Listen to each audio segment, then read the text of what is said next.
Ouça agora. Viver Bem. Oferecimento Unimed Andradas. Ana Gabriela Clemente. O câncer de endométrio acomete principalmente mulheres na pós-menopausa. E um fator de fundamental importância para o sucesso do tratamento é que o tumor seja diagnosticado precocemente. Para falar sobre o assunto, o quadro Viver Bem, oferecido pela Unimed Andradas, conversa com a médica oncologista a doutora Ana Gabriela Clemente, ela que está ao vivo em nossos estúdios. Bom dia, doutora Gabriela. Bom dia, Sandro. Tudo bem? Tudo bem, seja bem-vinda aqui. Obrigada. A primeira vez na Rádio Vinícola? Primeira vez. Tá bom, maravilha. Agora, antes até da gente entrar no tema da entrevista, né, propriamente, o câncer do endométrio, não é? A sua especialidade, então, é oncologia cirúrgica? Isso, é oncologia cirúrgica. A gente tem, a oncologia cirúrgica ainda é uma especialidade nova no Brasil. Ela é mais frequente em cidades maiores, então Rio, São Paulo, Belo Horizonte, isso tudo é muito bem difundido. No interior ainda a gente está começando com os cirurgiões oncológicos, né? A gente tem os CACONs que estão começando no interior e o papel do cirurgião oncológico é muito importante. A gente tem a diferença do cirurgião oncológico com o oncologista clínico, né? Isso às vezes as pessoas confundem um pouco. O oncologista clínico, ele é o oncologista responsável pelo tratamento clínico dos pacientes, principalmente com relação à quimioterapia. Esse é o tradicional oncologista. Esse é o tradicional oncologista sabe. que todo mundo conhece. Uhum. Né? O oncologista cirurgião, ele é responsável pelo tratamento cirúrgico desses pacientes, e não só o tratamento, mas também como a prevenção, o acompanhamento. Isso é muito importante, né? Porque o papel do cirurgião oncológico não entra só no tratamento, não entra só para aqueles pacientes que já têm o diagnóstico de algum tipo de câncer, mas ele entra também nos pacientes orientando prevenção, quais que são os fatores que a gente consegue melhorar para evitar que o paciente tenha câncer, diagnóstico precoce, tudo isso é muito importante. Quer dizer que você, como oncologista cirúrgica, você também é a oncologista tradicional, digamos assim?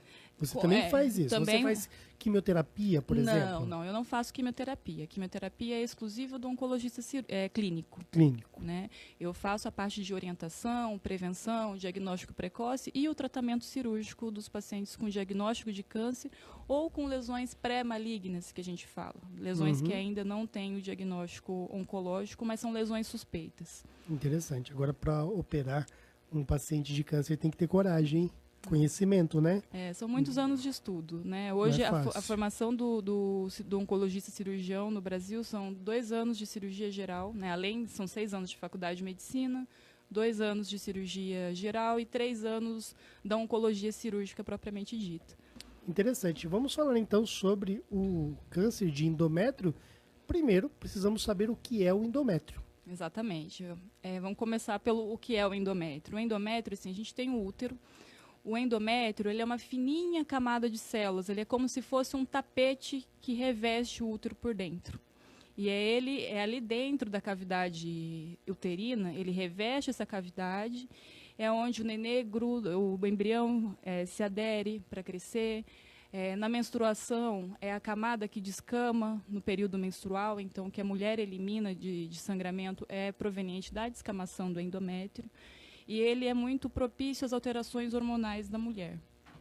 Entendi. E aí, quando que ele fica um pouco desregulado, um pouco bagunçado ali surge o problema. Exatamente. É ali que inicia, é nessa fina camada de células, ela é bem fininha, mas é ali que inicia o problema. Quando tem qualquer tipo de desregulação hormonal, principalmente com níveis mais altos de estrogênio, principalmente, que na mulher a gente tem 2 tipos principais de hormônios, que é o estrógeno e a progesterona. Geralmente, quando tem essa desregulação hormonal, que aumenta os níveis de estrógeno, principalmente, ele pode começar a ter alguma alteração e aí desenvolver o câncer de endométrio. Bom, não é qualquer alteração que será câncer. Não.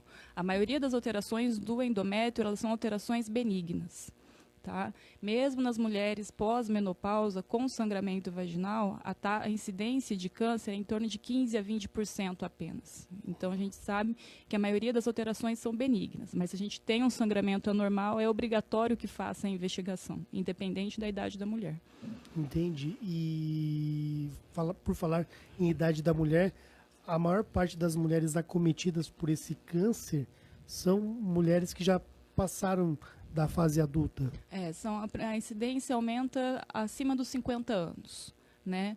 São mulheres que já estão na menopausa, no período pós-menopausa. Estão entrando na terceira idade. Exatamente. E aí a gente pode colocar acima dos 50 anos, com um pico de incidência maior acima dos 60 anos. A média de diagnóstico do câncer de endométrio é em torno de 63 anos. E por que depois, então, dessa idade adulta, quando está entrando na terceira idade, por que acontece isso? A gente tem uma desregulação hormonal no período da menopausa, né? As mulheres, a gente sabe que o câncer hoje, o que a gente espera é que é uma doença cada vez mais de idoso. Né? Ao longo dos anos, as células elas vão sofrendo uma série de alterações degenerativas, uma série de alterações genéticas da própria célula, que vai favorecendo que elas se proliferem de uma maneira descontrolada e que isso vai acumulando ao longo dos anos, e isso tem um fator que leva a desenvolver não só o câncer de endométrio, mas outros tipos de tumores. E a gente tem também a questão do fator hormonal, né, no período pós-menopausa. Então, a mulher acaba tendo essa desregulação hormonal que favorece que tenha essa alteração do endométrio em específico. E pode ter fator genético, alguém que herda dos parentes? A maioria dos cânceres de endométrio são esporádicos, que a gente fala, não tem fator genético. Em 15% dos casos, a gente está associado com algumas alterações genéticas. Sim, algumas síndromes hereditárias, que a gente fala. Tem uma série de síndromes com os nomes bem difíceis, mas o importante... Não fala não, porque vão pensar que a gente está brigando. São nomes em latim, alguma coisa assim, né? São os nomes mais difíceis. Pacientes que têm antecedência de câncer de mama na família, pode ter um aumento de câncer de ovário. Mulheres que tiveram câncer de mama têm um fator de risco aumentado para câncer de endométrio.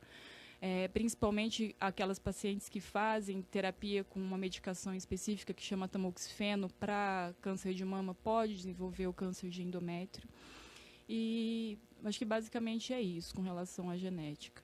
Você cita o câncer do ovário. Acontece da pessoa desenvolver primeiro o câncer do endométrio e posteriormente, quando você vai falar daqui a pouco da importância, né, de diagnosticar precocemente a doença, mas aí acaba espalhando para o ovário, para o útero, enfim? Pode, O câncer de endométrio, ele começa no endométrio, ele começa dentro do útero. A partir do endométrio, o principal, ele começa a invadir a parede do útero, que é a parte muscular, que é geralmente onde acontecem os miomas, né, aquelas alterações benignas da mulher. Ele pode estender para o colo do útero e, a partir daí, não é incomum ter metástase, ele ir para o ovário. Então, a gente pode ter essa concomitância, sim. Por isso que o tratamento inicial do endométrio inclui obrigatoriamente a retirada do ovário em mulheres que já tiveram filhos e tudo mais. Então é um pouco agressivo o tratamento, né? Puxa vida. Agora, você também diz que hoje essas mulheres na faixa de 63 anos, as poucas que desenvolvem esse tipo de câncer, mas, né, tem que ficar atento, nessa idade. Eu queria saber se, por exemplo, se esse tipo de câncer, vamos dizer, é uma doença nova na história da humanidade, ou se há 200 anos atrás as mulheres tinham... Não, é uma doença que ela já, há muito, desde a existência da humanidade, é uma doença que já tem. O que a gente tem no câncer hoje, que hoje a gente pode falar até a palavra câncer. Antigamente a gente não podia nem falar a palavra câncer. Né? O diagnóstico, a gente não tinha mecanismos para... Antes era doença braba. Lá em São Paulo, no hospital que eu fiz a minha especialização, há 50 anos, pacientes atravessavam a rua para atravessar do outro lado, não passar na frente do hospital com medo de pegar a doença. Falta de informação. De informação, né? Então, a gente tinha questão de informação, questão de diagnóstico, que a gente não tinha opções de fazer diagnóstico. Né? A gente pensava que tomografia, ressonância, ultrassom são exames muito recentes na história da medicina. Então, a maioria das mulheres começava com sangramento... Né, a barriga começava a aumentar, tinha muita dor, acabava morrendo, mas ninguém sabia o porquê. Então, o câncer de endométrio sempre esteve presente, só que a gente não tinha um diagnóstico. Só que agora a gente consegue ter um leque muito grande para diagnosticar no estágio inicial e fazer o tratamento adequado. Sobre fatores relacionados, fatores de risco, o que pode ajudar a pessoa a desenvolver esse tipo de doença? Ótima pergunta, Sandro. O principal fator de risco hoje para câncer de endométrio é a obesidade. A gente tem uma série de fatores de risco, mas a obesidade é um deles. Diabetes tipo 2, pacientes que tiveram a primeira menstruação muito cedo ou que entraram na menopausa muito tarde. Um outro fator de risco importante são pacientes que não tiveram filhos, que foram inférteis. Isso também é um ponto. Eu vou ter que perguntar por quê. Quando tem filho, o que acontece? O que acontece? Quando a gente tem filho, o nível de progesterona no organismo ele sobe. Lembra dos 2 hormônios que eu falei para você? É tudo um equilíbrio entre o estrógeno e o progesterona. Na gestação, o nível de progesterona ele aumenta e o de estrógeno cai. Isso é um fator protetor para o crescimento do endométrio. Então, a gente sabe disso. Então, por que pacientes obesas têm um fator aumentado para o câncer de endométrio? Porque a gente sabe que hoje o tecido gorduroso, ele produz hormônios. Então, na mulher, a gente tem a produção de estrógeno no ovário, que é o principal local, mas a gente sabe que tem uma produção de estrógeno também no tecido gorduroso. Então, mulheres que têm mais tecido gorduroso, que são obesas, elas têm uma produção muito elevada de estrógeno. E o estrógeno, ele aumenta, ele estimula o endométrio a crescer e, às vezes, estimula o endométrio a crescer de uma forma desorganizada. Agora, normalmente, quem não tem filhos usa anticoncepcional. Uhum. Eu já vi alguma coisa, né, assim, de forma leiga, claro, alguns especialistas dizendo que pode ter relação de anticoncepcional com câncer. Uhum. Eu queria que você falasse sobre isso. Uhum. O anticoncepcional, ele não aumenta o risco de todos os tipos de câncer. Por exemplo, para câncer de ovário, ele tem um efeito protetor. Para câncer de endométrio, dependendo do tipo de anticoncepcional que você usa, ele pode aumentar o risco para câncer de endométrio. Entendi. Agora, então, obesidade? Obesidade, diabetes... Não ter filhos, no caso, A infertilidade. infertilidade, as pacientes que tiveram a primeira menstruação muito cedo. Hoje em dia, as meninas estão menstruando com 11 muito anos. cedo. Antigamente era mais tarde? Antigamente era mais tarde. Até porque a gente está tendo um aumento da obesidade. Isso já mais precoce. Né? Então, assim, a gente vê hoje meninas aí de 10 anos que, né, já têm um sobrepeso. Isso tudo estimula elas entrarem terem a primeira menstruação mais cedo. Então, assim, mas por que a menstruação mais cedo, menopausa tardia, isso aumenta as chances de câncer de endométrio? Porque se ela tem a primeira menstruação com 9, 10 anos, entrou na menopausa com 60 anos, ela fica aí 50 anos sobre estímulo hormonal. E a gente sabe que esse estímulo hormonal, ele influencia no câncer de endométrio. É diferente de uma mulher que tem a primeira menstruação com 14 anos e entra na menopausa com 50, 55 anos. O tempo de estímulo hormonal é menor. Então, o risco de câncer de endométrio é menor também. E esse tipo de câncer tem sintomas? O principal sintoma, isso é muito importante a gente falar, Sandro. O principal sintoma é o sangramento vaginal anormal. Isso independente da idade. Então, assim, aquele sangramento, as mulheres que têm sangramento fora do período menstrual irregular ou um aumento do fluxo menstrual, e principalmente falando no nosso foco, pacientes na pós-menopausa, com qualquer tipo de sangramento, tem que ser investigado. Então, assim, o sangramento no câncer de endométrio, ele aparece muito inicial. E a mulher acaba, não, sangramento, foi só um sangramentozinho. Sim, até acha a minha menstruação está desregulada. Está desregulada. Ou a paciente que já entrou na menopausa há 2 anos, teve um sangramento, mas foi só 2 dias, depois não sangrou mais. Não importa a quantidade, se você está na menopausa, teve sangramento, o mínimo possível tem que investigar, que é a única maneira que a gente tem de fazer esse diagnóstico precoce. É importante destacar isso. Porque diferente do câncer de mama, que a gente sabe, tem que fazer mamografia anual, isso a gente consegue fazer o diagnóstico precoce. Para câncer de endométrio, a gente não tem nenhuma prevenção bem estabelecida. Então, a mulher tem que identificar o que acontece de anormal no corpo dela, Ah, é um sangramento mínimo, é um sangramento desregulado. Eu tinha parado de menstruar, agora eu voltei a menstruar. Tem que procurar um médico, tem que fazer uma investigação, porque é a única forma da gente diagnosticar precoce. Você está ouvindo o quadro Viver Bem, oferecido pela Unimed Andradas, que nesta quinta-feira conversa com a médica oncologista, a doutora Ana Gabriela Clemente. Você ouviu Viver Bem. Opa, daqui a pouquinho a gente termina, não vamos apressar aqui. Com a médica oncologista, a doutora Ana Gabriela Clemente, não é? Ela é oncologista cirúrgica e está aqui falando sobre o câncer do endométrio. É um nome diferente, É um nome difícil, né? É. E agora vamos falar do diagnóstico, não é? Para fazer o diagnóstico, basta a médica olhar para o paciente, colocar a mão, é preciso algum tipo de exame? Como é que funciona essa parte? Ótimo, assim. O endométrio, ele fica lá dentro do útero. Então, diferente do câncer do colo do útero, que com o exame, com o Papa Nicolau, você consegue fazer o diagnóstico precoce, o endométrio é um pouco diferente. Então, é muito importante, sim, o exame clínico, o exame ginecológico, mas a gente precisa de alguns fatores a mais. Geralmente, o exame inicial é o ultrassom transvaginal. O ultrassom transvaginal vai conseguir ver o útero, vai conseguir ver o endométrio e ver se tem alguma alteração nele. Se ele está mais grosso, se ele está mais fino, se tem algum pólipo, se tem alguma lesão ali dentro que está causando esse sangramento. Então, tudo começa com o ultrassom transvaginal. O ultrassom transvaginal feito, se tiver alguma alteração, se ele tiver mais grosso, mesmo que não tenha lesões, ou se tiver pólipo, ou qualquer alteração, aí é indicado fazer a biópsia do endométrio. E a biópsia do endométrio, a melhor forma de fazer é através da esteroscopia cirúrgica.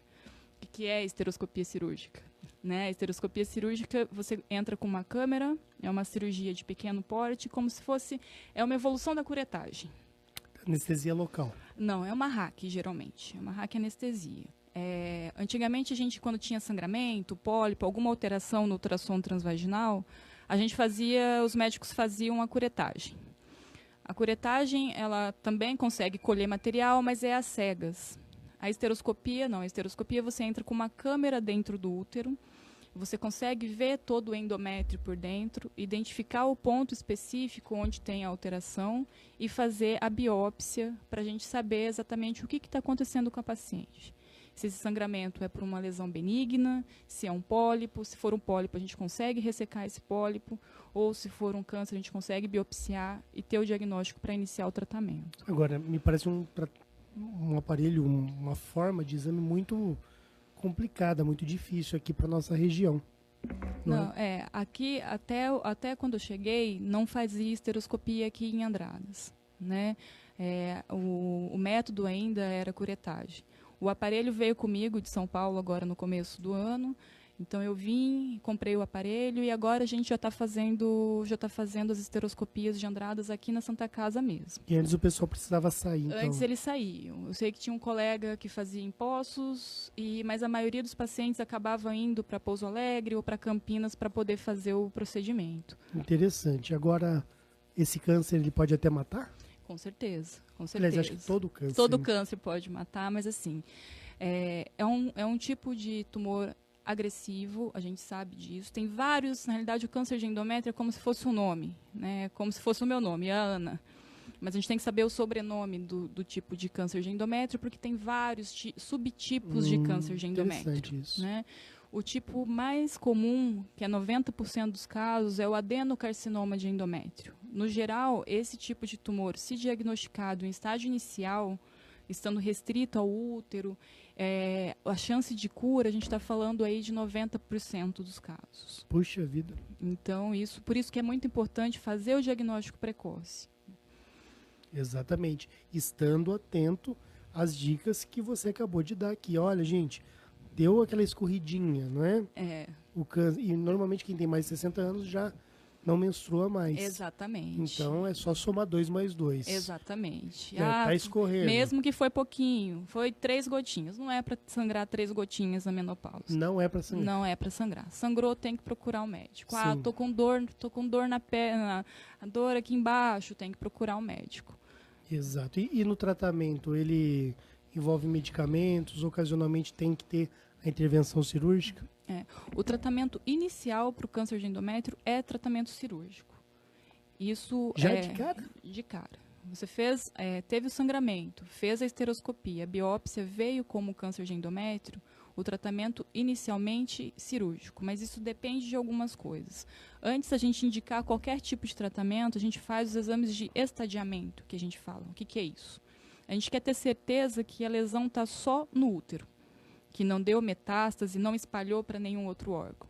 Então, isso é importante, a gente faz as tomografias do pulmão, tomografias do fígado, ressonância da pelve, para ter certeza que ele está ali quietinho no útero. Não tem nada em nenhum outro órgão, ele está quietinho no útero, o tratamento é cirúrgico. Cirurgia básica para câncer de endométrio, retirar o útero, os ovários e as trompas. Isso é cirurgia básica. Isso é inicial. Né? Depois pode ter quimioterapia ainda? Depois pode precisar de químio e radioterapia. Isso a depender de algumas características específicas. Não. Aqui em Andradas todo mundo vai diagnosticar. Exatamente. Vão diagnosticar precoce. Sim, vamos divulgar essa informação. Né? Porque a informação é tudo. Com certeza. Salva vidas. Com certeza. Não é? E no caso para evitar esse câncer do endométrio, será que questões ligadas à boa alimentação, atividades físicas, isso também vai influenciar? Com certeza. A gente sabe que hoje um dos mecanismos principais para prevenir o câncer de endométrio, além dos exames de rotina, é a atividade física e alimentação saudável. A gente não tem nada muito objetivo sobre isso, mas o que a gente tem bem estabelecido na literatura é que alimentação saudável e atividade física fazem toda a diferença para a prevenção de câncer de endométrio. Tem algum alimento que deve ser evitado, doutora? Não. É diferente do câncer de intestino, que a gente fala para evitar o consumo excessivo de carnes vermelhas, tudo isso. Para endométrio não tem nenhum alimento que fale assim, olha, você tem que parar o consumo para diminuir o risco. Né? O mais importante é você manter hábitos saudáveis, tentar se manter no peso adequado, diminuir o sobrepeso é fundamental, acho que é o principal. Então, atividade física, alimentação saudável, reduzir o peso, né? E prestar atenção nos sinais de alerta. É isso. E no caso de cura, pode haver sequelas depois que a pessoa é curada? Isso tudo depende de qual tratamento que vai ser necessário ser feito. Se a gente pegar um tumor no estágio inicial, que o tratamento for a retirada do útero e dos ovários, que a gente chama de esterectomia. Hoje eu estou fazendo aqui em Andradas também a esterectomia laparoscópica, que também é uma novidade na região. Antigamente era por corte, era cirurgia aberta, agora a gente está conseguindo fazer aqui já na cidade a cirurgia minimamente invasiva, por laparoscopia. Então, assim, uma esterectomia por laparoscopia e um tumor inicial, que não vai precisar de fazer químio e radioterapia, vida normal, sem sequelas. Ótimo. Sem sequelas. Agora, uma paciente que precisou de uma cirurgia maior para o câncer de endométrio, que às vezes precisa tirar os gânglios da pelve, precisou fazer radioterapia, quimioterapia, aí pode ter sequelas desse tratamento complementar, da rádio e da quimioterapia, sim. E acontece de a pessoa ser curada e alguns anos depois o câncer voltar? Com certeza, sim. No estágio inicial, muito difícil. A gente consegue realmente falar em cura, mas quando a gente fala em paciente que já teve câncer, paciente oncológico, a gente até não dá alta para esses pacientes. Esses pacientes obrigatoriamente vão ter que ficar me visitando aí por pelo menos uns 10 anos. Ah, é? Para fazer exames de rotina. Um paciente que já teve um diagnóstico de câncer, ele tem que ser seguido de perto. Entendi. Então, ele tem que ficar fazendo os exames de rotina porque a gente sabe que tem uma chance de recidiva, tem uma chance de voltar. Né? Quanto mais precoce, menor a chance. Entendi. Quer dizer, todo cuidado é pouco a partir Exatamente. do momento que detectou a doença, mas detectando a tempo, né, precocemente. As chances de cura são muito grandes. Tá bom. E em casos muito extremos, jovens acabam desenvolvendo esse câncer? Seja garotas aí, de repente, crianças? É muito raro. É muito raro. A incidência em mulheres abaixo dos 30 anos é menor do que 5%. Menor do que 5%. É menor do que 5%, entendi. Mas todos os casos têm as exceções. Né? Já tive pacientes com menos de 30 anos que tiveram câncer de endométrio, câncer de ovário. Tá bom. Tem alguma coisa importante que eu deixei de perguntar, doutora? Acho que não, Sandro. Acho que a gente conseguiu cobrir tudo. Acho que o que fica para a população é prestar atenção aos sintomas, né? Saber que existe esse tipo de tumor e que a gente, tendo diagnóstico precoce, a gente consegue ter uma taxa de cura muito grande. Tá bom. Então, eu quero agradecer sua participação aqui no quadro Viver Bem, oferecido pela Unimed Andradas, e volte outras vezes. Eu que agradeço a atenção, Sandro. Obrigada. Nós conversamos com a médica oncologista cirúrgica, doutora Ana Gabriela Clemente. Ela esteve ao vivo aqui em nossos estúdios falando um pouquinho aí sobre o câncer no endométrio. O quadro Viver Bem é oferecido pela Unimed Andradas e vai ao ar às quintas-feiras durante o programa Jornal da Cidade. Até a próxima semana. Você ouviu Viver Bem. Oferecimento Unimed Andradas. Saber o que fazemos nos torna profissionais. Agora, saber como fazer nos torna humanos. 15 de setembro, Dia do Cliente. A gente vai continuar fazendo o que já faz todos os dias: priorizar a saúde e o bem-estar dos nossos clientes. Por isso, conte sempre conosco. Unimed. Cuidar de você. Este é o plano.